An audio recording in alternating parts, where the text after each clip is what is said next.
अगर आप मुझे 3 बड़ी बातें बता दें कि ये वजूहात थी जिसकी वजह से हमने इतनी बुरी परफॉर्मेंस दी है, तो आई थिंक कुछ इसको जस्टिफाई किया जा सके। आपके ख्याल में ये हुआ क्या है? आप दोनों को सलाम।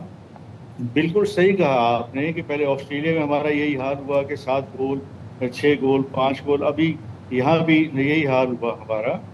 असल में एक तो वजह ये है कि ये टॉप की 10 टीमें हैं और हमारी जो रैंकिंग है कभी 12वीं, कभी 13वीं, कभी 14वीं हुई, तो मुकाबला बड़ा सख्त है। खिलाड़ी मेंटली फिजिकली तैयार नहीं है, जिसकी वजह से इतनी खतरनाक या इतनी शर्मनाक हमारी शिकस्त हुई, जिसमें हमें सबको भी शर्मिंदगी है और खिलाड़ियों को भी है। एक वजह ये हो गई।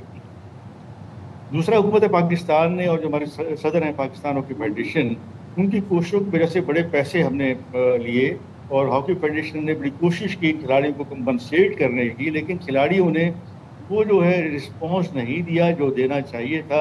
मैनेजमेंट टोटल फ्लॉप रही, खिलाड़ी खुद फ्लॉप रहे।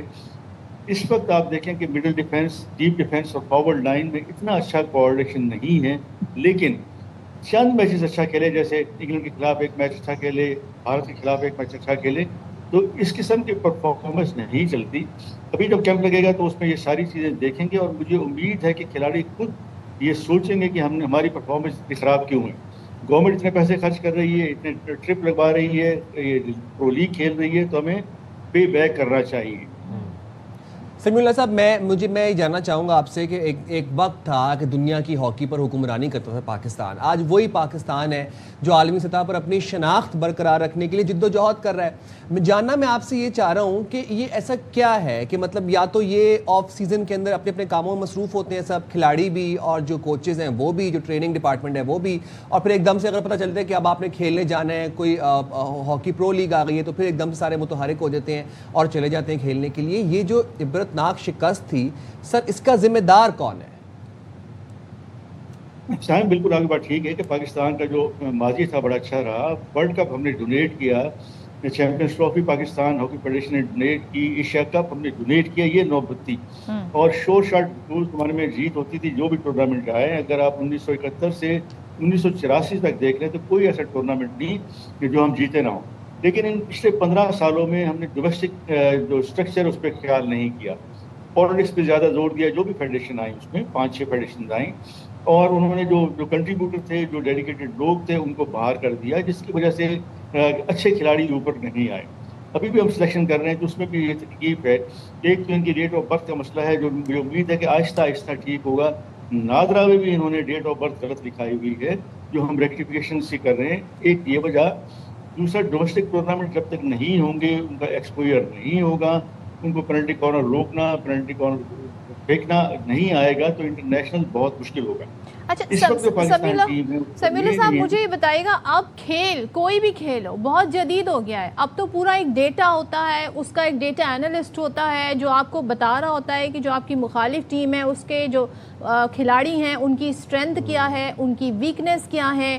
बड़ी तरीके हो गए जदीद, ट्रेनिंग दी जाती है, कोचिंग दी जाती है, उनके साइकेट्रिस्ट होते हैं, उनको बाकायदा पूरी स्टडी किया जाता है सारी चीज़ों को, और उसके बाद मैदान में उतरा जाता है। क्या वजह है हमारे यहाँ? ये क्या खिलाड़ियों पर ये वाला फोकस नहीं, इसलिए वो रिदम में नहीं आते? और दूसरे मुझे बताएं, हम टैलेंट सर्च, हंटिंग कैसे कर रहे हैं टैलेंट की? क्योंकि ना उस तरीके से अब हॉकी के ग्राउंड है, ना ये स्कूलों में खेली जाती है, ना ये कॉलेजेस में खेली जाती है, कोई दिलचस्पी भी नहीं है हम देख रहे हैं इसमें इतनी। तो ये सिलसिला, ये जो खिलाड़ी हमारे आते हैं, ये किस तरह आ रहे हैं, किस मेरिट पर आ रहे हैं? बिल्कुल आपने ठीक कहा कि स्कूल कॉलेजेस की हॉकी बिल्कुल खत्म हो गई, लेकिन लकीली इतने बुरे हालात के बावजूद अभी जो हमने ट्रायल्स कराए पूरे पाकिस्तान में, तो 600 खिलाड़ी आए हर एज के। अच्छा। उसमें 31 साल से लेके 16 साल के खिलाड़ी आए और हमने उस पर से टैलेंट हंट किया। अभी अंडर 21 का कैंप लगा हुआ है, इसके साथ अंडर 18 अभी ब्रोंज मेडल जीत के आई है। तो प्रोसेस तो एक अच्छा शुरू हो रहा है। हम ये कोशिश करते हैं कि पूल बढ़े जाके, ताकि एक एक खिलाड़ी के पीछे 2 खिलाड़ी और हों और कम्पिटिटिव हॉकी हो, तो शायद पहला नंबर का जो खिलाड़ी है वो अच्छी मेहनत करे। एक तो ये आपकी बात की। दूसरी तो आपने बात की गैजेट्स की, तो बिल्कुल आप ठीक कहती हैं। अब तो पूरा हर चीज़ AI आने के साथ हर चीज़ ऑन इस पे हाथ में आपके है, टेलीफोन में। मुश्किल ये है कि ये खिलाड़ी इतने पढ़े लिखे नहीं हैं। जो हमारा टाइम था उसमें सारे ग्रेजुएट थे। अब तकरीबन हर स्पोर्ट्स में देख लें मैट्रिक है। तो इनकी इसी सिलसिले में जो वानी है हमारे प्रेसिडेंट, उन्होंने साइकेट्रिस्ट भी बुलाए हैं, जैसे आपने फरमाया, उसमें एनालिस्ट भी बुलाए हैं, उन्होंने वीडियो एक्सपर्ट भी बुलाए हैं, उनको बाकायदा ये ट्रेनिंग दे रहे हैं कि आपने उस बाहर वाली टीम का किस तरह आपने मुकाबला करना है, उनकी कौन सी साइड वीक है, कौन सी साइड अच्छी है, जो वीक साइड है उसको पेनिट्रेट करना है। जैसे मैंने पहले कहा कि इस पूरे 8 मैचेस जो मैंने देखे, उससे पहले भी हमारी राइट साइड इतनी इफेक्टिव नहीं है, डीप डिफेंस की जो क्लियरेंस है वो इतनी अच्छी नहीं है। तो ये हम दिखा रहे हैं, मुझे उम्मीद है अब टोटल जो है ना सारा का सारा दारोमदार खिलाड़ियों पे है कि वो किस तरह इसको रिस्पॉन्ड करते हैं। सारे जुनेद भी लगे हुए हैं, मजरूल हसन भी लगे हुए हैं, बाकी अयाज महमूद कैन भी वी लगे हुए रूल हैं। आउट जो रोल मैनेजमेंट का है, जो रोल एक कोच का है? क्योंकि इससे पहले जो स्टोरीज आई हैं हॉकी से रिलेटेड वो ये आई कि खिलाड़ियों के पास टिकट के पैसे नहीं थे, खिलाड़ियों के लिए जो होटल बुकिंग कराई थी वो तो सड़क पे उन्होंने रात गुजारी। ये वाले जो मामलात हैं जिसमें हम देख रहे हैं कि एक थोड़ा सा ज़ाहिर हमें लग रहा है कि जी पैसे मिलते हैं लेकिन वो लगते कहाँ हैं, खर्च कहाँ होते हैं, उसकी कोई ऑडिट नहीं होता, कोई रिपोर्ट नहीं आती। क्या सारा ब्लेम हम सिर्फ खिलाड़ियों पे ही डाल सकते हैं? मैनेजमेंट, कोचिंग, ये सब कहाँ रह जाती है फिर? मैं तो कहता हूँ कि बिल्कुल आपने ठीक कहा, जो ऑस्ट्रेलिया में हुआ इनके साथ खिलाड़ियों के साथ नहीं होना चाहिए था। पहले अरेंजमेंट साथ पैसे भी थे उनके पास, अरेंजमेंट नहीं कर सके, और कुछ मैनेजमेंट की अपनी कोताहियाँ हैं कि वो खुद तो 5 स्टार में ठहरे लेकिन खिलाड़ियों के एक होटल में ठहरा दिया। अब वो हालात नहीं हैं, खिलाड़ियों को ये पता है कि उनकी जो डिमांड्स हैं वो पूरी हो रही है, इक्विपमेंट पूरे हो रहे हैं, टाइम पूरा हो रहा है। अभी जो इस्लामाबाद स्पोर्ट्स कॉम्प्लेक्स में इनकी डाइट है, हम भी वहीं ठहरते हैं जाके, बहुत बेहतर हो रही है। अब मैं ये नहीं कहता कि उनकी रिस्पॉन्सिबिलिटी ये है कि वो जो हम बताएं उस पर अमल करें, और अमल करके कम से कम एशियन गेम का फाइनल खेलें, और अगर एशियन गेम जीत जाएं जो कि सितंबर में होनी है तो बहुत अच्छा हो। वैसे इससे समीउल्लाह पहले साहब, बहुत जनरली सख्त speaking, to be very frank with you, अगर आपको कौमी खेल हॉकी की जिम्मेदारी सौंपी जाए तो आप पाकिस्तान हॉकी फेडरेशन में सबसे बड़े पैमाने पर 3 फैसले क्या करेंगे? देखिए, अभी हम उसमें शामिल हैं, मैं, इस्लाह, हसन सरदार, मजरूल हसन, भाई साहब हैं, एक फरूख साहब हैं, तो ये एक ग्रुप बना हुआ है। हमारा ये है कि ज़्यादा से ज़्यादा डोमेस्टिक टूर्नामेंट किए जाएं जो कि हो रहे हैं, और ज़्यादा से ज़्यादा ट्रायल्स किए जाएं ताकि नए से नए खिलाड़ी आएँ। अभी 600 में से तकरीबन 150 खिलाड़ी देखा है जिसको हमने मुख्तलिफ मरहल में 60 हमने अंडर 18 में दिए, 60 हमने 21 में दिए, और 40 जो खिलाड़ी नए खिलाड़ी हमने सीनियर टीम में।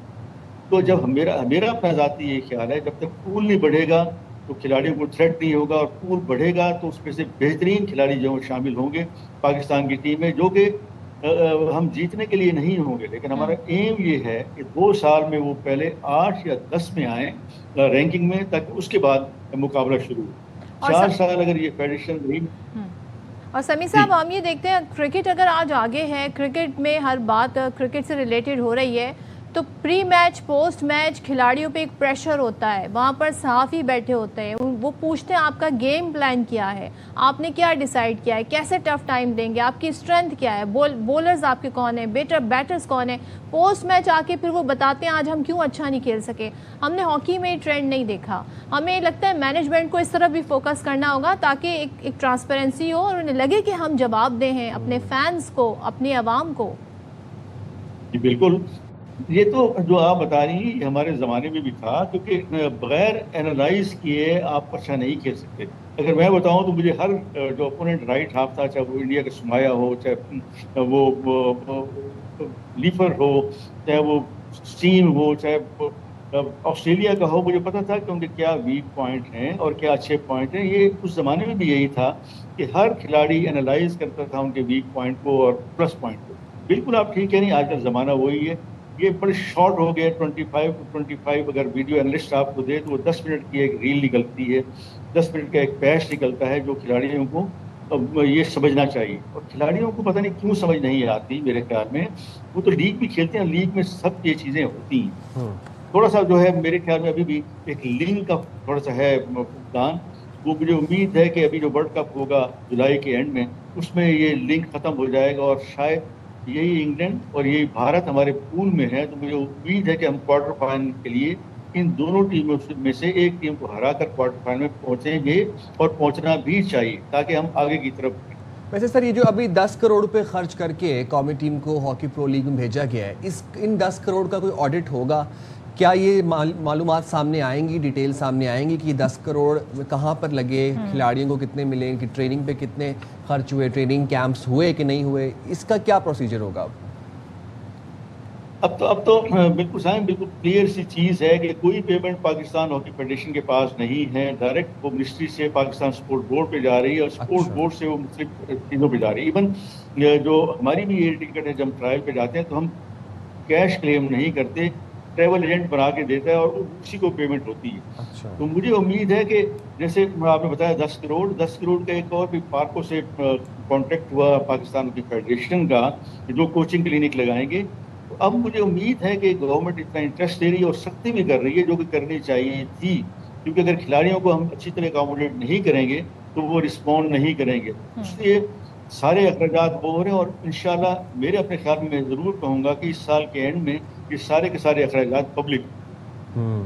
बिल्कुल, और ज़ाहिर है पैसा आप कितना ही लगा दें, 10 करोड़ की आप उन पर 15 करोड़ लगा दें, लेकिन जब तक प्रॉपर ट्रेनिंग नहीं होगी, प्रॉपर सेशन नहीं होगी, प्रॉपर टैलेंट हंटिंग नहीं होगी, खिलाड़ी मुसलसल अपने खेल पर फोकस नहीं करेंगे, अच्छा कोच नहीं होगा, तो आई थिंक वो आप कुछ भी कितना ही पैसा लगा दें, परफॉर्मेंस निकल कर नहीं आएगी। और फिर हम यही उम्मीद रखेंगे अच्छा ये टाइटल नहीं तो चले हम एशियन टाइटल ही जीत लें, लेकिन प्रो लीग में जाना बड़ा एक अपहीबल टास्क भी था, इसके लिए बड़ी मेहनत भी की गई थी। राइट। और यहाँ पर एक और कंसर्निंग चीज़ ये है समीउल्लाह साहब कि मेरे लिए एक और एंगल थोड़ा सा कंसर्निंग ये है कि अगर तो ये मिनिस्ट्री से डायरेक्ट स्पोर्ट्स बोर्ड जाए तो ऑब्वियसली फिर ये टैक्स पेयर मनी है 10 करोड़, तो इसकी तो शफाफ तहकीकात भी होनी चाहिए और ये सामने आने चाहिए कि अखराजात कहाँ पर हुए, क्योंकि हमारे पास लास्ट अपडेट तो यही है लास्ट हॉकी प्रो लीग की कि वहाँ पर जनाब खिलाड़ियों के साथ बड़े बुरा सलूक किया गया और उनके पास तो पैसे ही नहीं थे, उनको अपने ईयरली अलाउंसेस भी नहीं मिलते थे। बिल्कुल आप ठीक कह रहे हैं, ऑस्ट्रेलिया में तो उनके साथ बड़ा बुरा हुआ, लेकिन अब आप देखें कि किसी की कोई शिकायत नहीं आई और मुझे खुशी है कि खिलाड़ी सारे खुश हैं। हमसे बातचीत होती रहती है। इवन मंजूर हसन से मेरी बात हुई अभी रिसेंट में, जो वो यूके में थे और उससे पहले वो बेल्जियम में थे। तो खिलाड़ियों को अब कोई तकलीफ नहीं है और आपकी बात ठीक है कि ये पैसे हैं ही खिलाड़ियों के लिए। तो इस वक्त जो मैनेजमेंट है उसका मैक्सिमम यही इरादे हैं और मैक्सिमम का यही ख्याल है कि खिलाड़ी जब तक फैसिलिटेट नहीं होंगे, अच्छा माहौल नहीं होगा, अच्छे इन्वायरमेंट में कैंप नहीं लगेंगे, तो खिलाड़ी इम्प्रूव नहीं कर पाएंगे। मुझे उम्मीद है कि इस फेडरेशन का ये बड़ा अच्छा काम है और इसमें जैसे बता रहा हूँ सब कैश मैनेजमेंट है ही नहीं। वो एक अलग 4 आदमी की कमेटी है जो फाइनेंसिस को देख रही है। हम उनको कहते हैं कि 20 आदमियों का कैंप लगे वो लगा देते हैं, तो कहते हैं 50 आदमियों का कैंप लगे। अभी अंडर-21 का कैंप लगा हुआ है तकरीबन 40 आदमियों का इस्लामाबाद में, अंडर-18 का कैंप लगा हुआ है जो 5 साइड की जाएगी उन्वान में। तो ये सारे के सारे वही लोग कर रहे हैं। हमारे हाथ में सिर्फ एक सजेशन है जो हम उनको देते हैं। Rightly said. बहुत शुक्रिया समीउल्लाह खान साहब, आपने वक्त निकाला। और ये जो 10 करोड़ है, ये 10 करोड़ ऑब्वियसली छोटी रकम नहीं है, खासतौर पर इस इकॉनमी के अंदर।